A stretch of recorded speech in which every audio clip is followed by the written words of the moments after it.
Bom, se você perdeu o nosso último vídeo, volta lá e dá uma olhada. Lá tem uma entrevista com uma baleia fictícia, uma pessoa que se passou por uma baleia. A gente entrevistou para poder trazer esse conhecimento que a gente aprendeu em Abrolhos.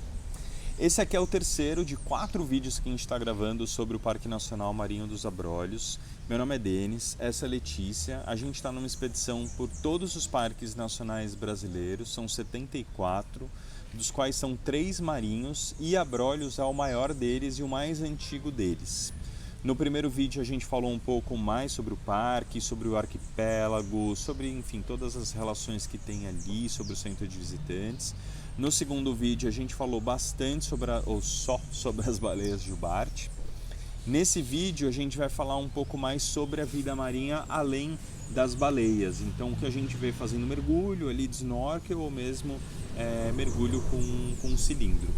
Bom, vamos partir então para o nosso primeiro mergulho aqui em Abrolhos, no Portinho Norte. Estamos aqui do lado da ilha Santa Bárbara e a ideia é ver algumas espécies endêmicas, coral cérebro, enfim, a barracuda, tartaruga que a gente já viu por aqui. Então, primeiro de muitos.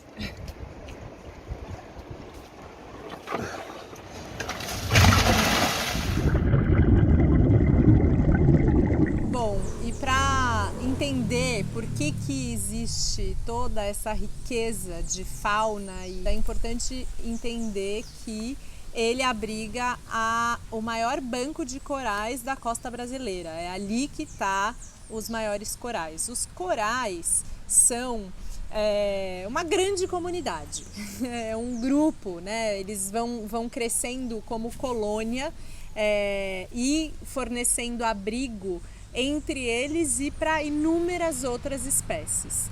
Eles são uma simbiose entre um pólipo e uma zooxantela, que é uma alga. Fazendo uma correlação aqui, a gente já falou em alguns outros vídeos, por exemplo, de líquens, que são organismos também que são simbioses, né, entre um fungo e uma alga. Isso significa que ambos os organismos tiram proveito dessa relação, né? Eles saem fortalecidos dessa relação. E do mesmo jeito que nos líquens tem aquele que proporciona o alimento através da fotossíntese, aqui nos corais, as zooxantelas, que são algas, vão pegar a energia que está lá do sol e através desse mecanismo transformar isso em alimento. E elas vão proporcionar esse alimento para os pólipos, que em troca vão dar uma casa para elas, né? Que vão construir a parte ali que a gente, quando tira o coral da água, vê aquelas formações meio que parece um osso.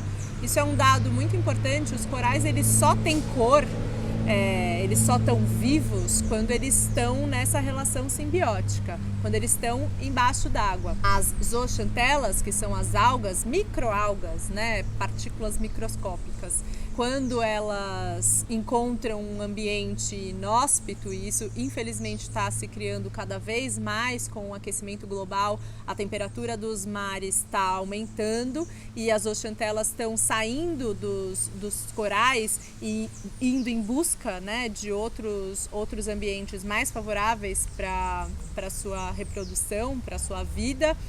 É o que acontece com o que a gente chama de branqueamento dos corais. É quando a gente vê aquele mar de corais, só que sem vida e sem cor, literalmente. Abrolhos está inserido, né, dentro do planeta, tem alguns efeitos que a gente viu, que a gente inclusive presenciou, alguns corais com uma parte branqueados, mas tem muita vida, sim, e tem muitas cores.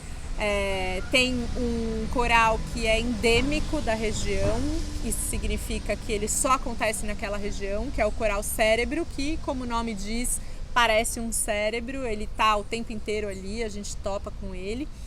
E através dessa grande colônia tem também um tipo que só acontece ali naquela região, que é chamado dos chapeirões, que é essa colônia de corais que vai se formando num formato de cogumelo. Eles são mais cilíndricos e menores na parte inferior, e eles vão crescendo e vão se abrindo assim na superfície, como se fosse um cogumelo mesmo, de novo por essa ideia de que os corais precisam da luz do sol para sobreviver. Então, quanto mais próximo da superfície, quanto maior, né, a amplitude mesmo na superfície ali do mar, melhor para eles. E são essas colônias que proporcionam a vida, a riquíssima vida marinha que tem nessa região. São a base, né? A base. E aí ali vai crescendo um monte de coisa e vira alimento também para uma fauna enorme que tem lá. E essa fauna, então, é impressionante, porque os animais que tem lá embaixo da água, eles não têm medo de ninguém. Eles não têm medo de você. Você passa no meio do cardume ali, você fica nadando do lado da tartaruga e eles não fogem, né? O que é um ótimo sinal. É um sinal de que ali eles não se sentem ameaçados por nós. Isso significa então que a pesca está acontecendo longe dali, né? Se a pesca estiver mais próxima, esses animais vão começar a querer fugir da gente. Então ela está acontecendo mais longe. Existem várias questões com relação à pesca, acontece de forma ilegal dentro da área do Parque Nacional, tem fiscalização, mas ali onde a gente fica, no arquipélago, ali não tem. Então os bichos vivem tranquilos, eles não olham pra gente como ameaças, né? O que a gente vê ali, né? Então, a gente vê muita tartaruga, né? Tem a tartaruga de pente, que é mais difícil de ver, e tem a tartaruga cabeçuda, que é uma tartaruga que ela fica ali onde os barcos estão atracados. Elas têm o seu tempo, né, de ficar, elas vão comendo ali embaixo, tipo, capinando, né, comendo uma graminha ali embaixo, que são algas. E de tempos em tempos elas sobem, respiram um pouquinho, descem também e ficam por ali. Então é muito fácil você encontrar uma tartaruga, até chama ninho, né, o lugar onde a gente ficou, atracado entre a Siriba e a Redonda. A gente saía todo dia, mas a gente sempre parava lá porque é um lugar mais abrigado. E aonde assim, pulou na água, você vai ver tartaruga, arraia, peixe de todos os tipos, cores, tamanhos, formatos, enfim. Uma delícia, né? Parecia que elas vinham dar bom dia, assim. Todos os dias de manhã a gente saía para presenciar o nascer do sol, que é um espetáculo. E você começava a ver as tartarugas, assim, brotando, né? Assomando, assim, a cabeça, parecia te olhando. É incrível. É incrível.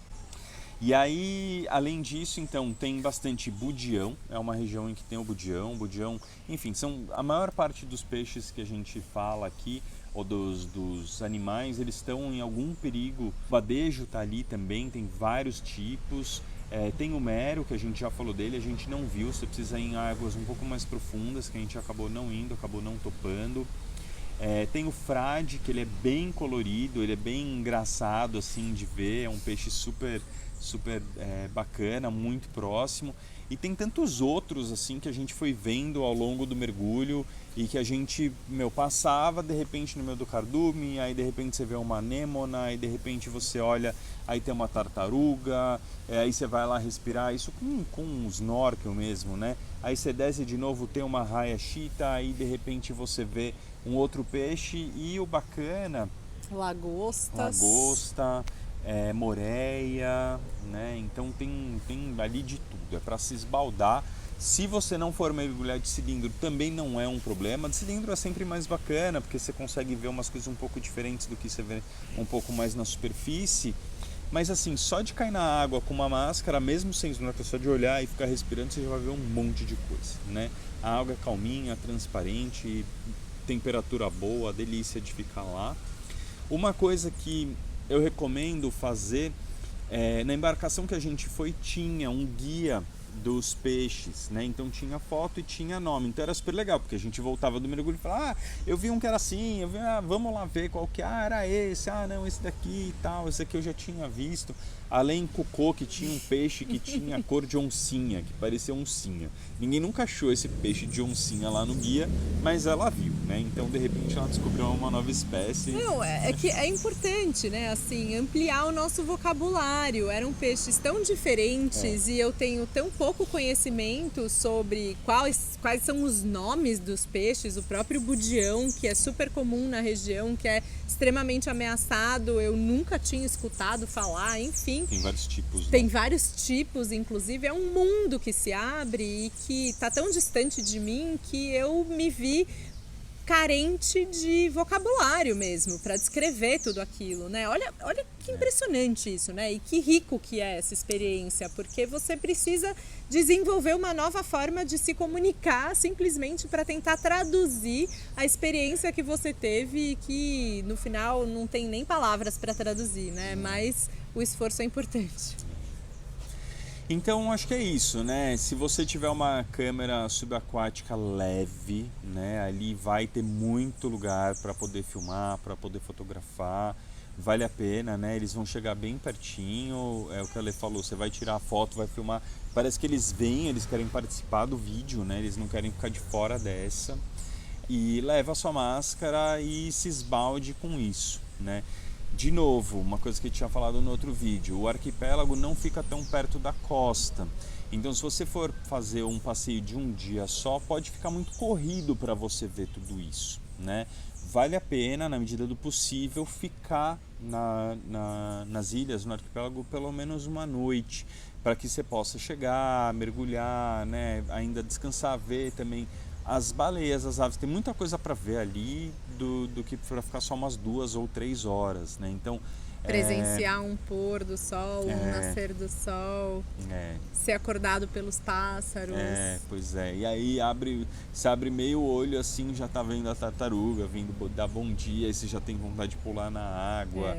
Enfim, é muito, muito bom, é muito rico, é muita fauna, é muita beleza, é muita cor, é muito vocabulário mesmo que a gente precisa desenvolver aqui debaixo do mar. Isso aí. É isso, esse foi então o terceiro vídeo aqui falando de Abrolhos. Vai ter um quarto vídeo no qual a gente vai falar agora um pouco das aves. Então, as aves que habitam esse arquipélago, são 5 ilhas, a Lê falou já lá atrás no vídeo, das quais 4 fazem parte do parque, uma é uma ilha da Marinha, onde também dá para fazer um desembarque, também tem aves vivendo, habitando lá, bem importante, tem um farol que também pode ser visitado. A gente fala na sequência no próximo vídeo sobre as aves.